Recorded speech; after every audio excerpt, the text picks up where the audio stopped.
Bienvenue sur Medi 1 TV. À la une du dossier de ce jour, il est question de l'industrie pharmaceutique au Maroc qui fait face avec difficulté à la hausse des importations de médicaments. Pour évoquer ce sujet, j'accueille un analyste des marchés pharmaceutiques.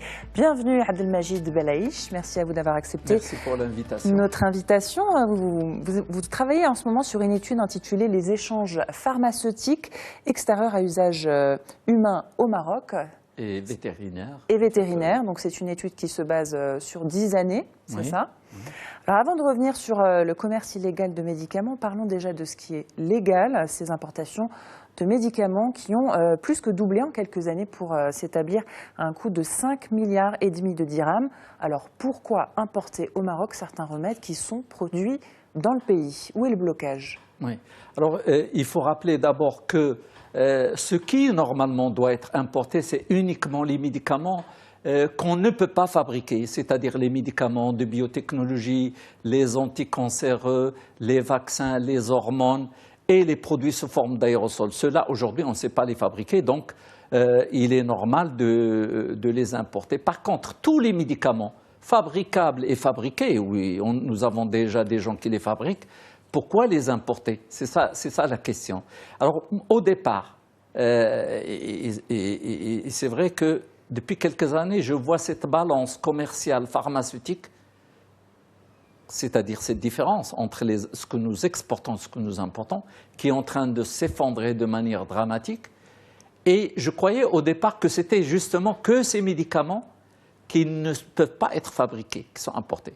La surprise, c'est qu'en travaillant sur la base de données de l'Office d'échange, en travaillant sur les codes douaniers, je me suis rendu compte que 48% de ce qui est importé, c'est des médicaments fabricables et fabriqués au Maroc, ce qui n'est pas normal. Donc il y a un problème quelque part. C'est-à-dire qu'on est en train de sanctionner les industriels qui investissent, qui créent de l'emploi, qui créent de la valeur ajoutée, qui ont une contribution fiscale pour le pays, qui transfèrent de la technologie, et en face, en donnant facilement des autorisations d'importation, des AMM à l'importation qui sont données en un temps record, alors que ceux qui sont installés industriellement, eux, ils attendent, ils galèrent pour avoir des...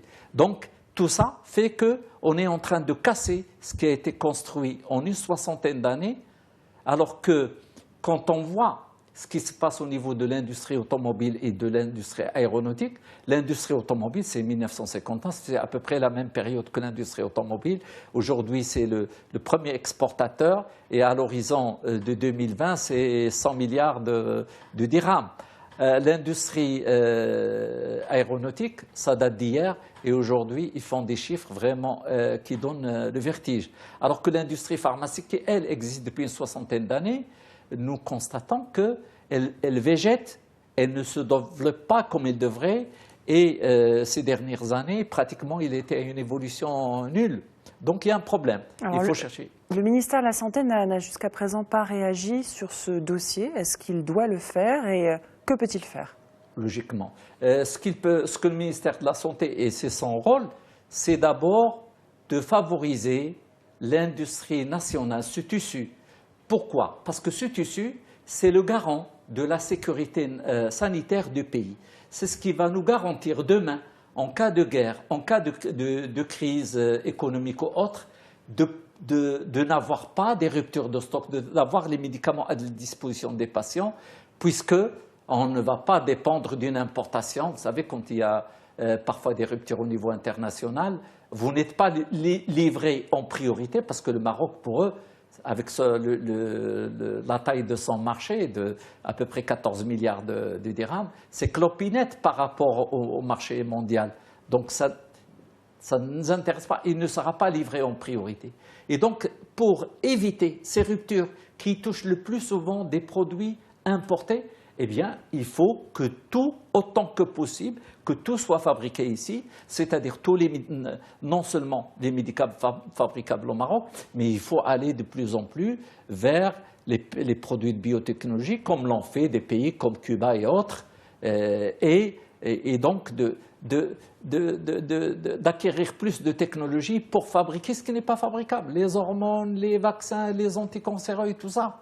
Il faut y aller, mais ne pas faire exactement la marche arrière toute comme on est en train de faire. Alors comment faire quand on parle au Maroc de l'installation de laboratoires fictifs qui feraient la concurrence déloyale? Alors de quoi parle-t-on exactement? J'ai entendu parler de l'histoire de laboratoires fictifs qui ne seraient que des murs et de véritables décors pour cinéma hollywoodien, et où il semblerait qu'il n'y ait pas de chaîne de fabrication réelle, ni d'emploi, ni de quoi que ce soit. Bon, j'en ai entendu parler. Et en fait, moi personnellement, je ne peux pas dire qu'il existe ou il n'existe pas. Le seul moyen de le savoir justement, parce que moi je ne peux parler qu'avec des preuves, c'est justement d'aller analyser les importations. Et là, qu'est-ce qu'on retrouve? On retrouve un chiffre qui n'est pas normal. La moitié des importations, c'est l'équivalent de la moitié d'importations qui se font sur des médicaments courants. Donc je dis quelque part, ça doit exister. Et ça doit exister des laboratoires fictifs. Je dis conditionnel. Voilà, absolument. Et je dis que peut-être qu'on donne trop facilement des autorisations à l'importation, au détriment des gens qui fabriquent, qui ont investi, qui galèrent. Je vous dis qu'ils galèrent. Hein.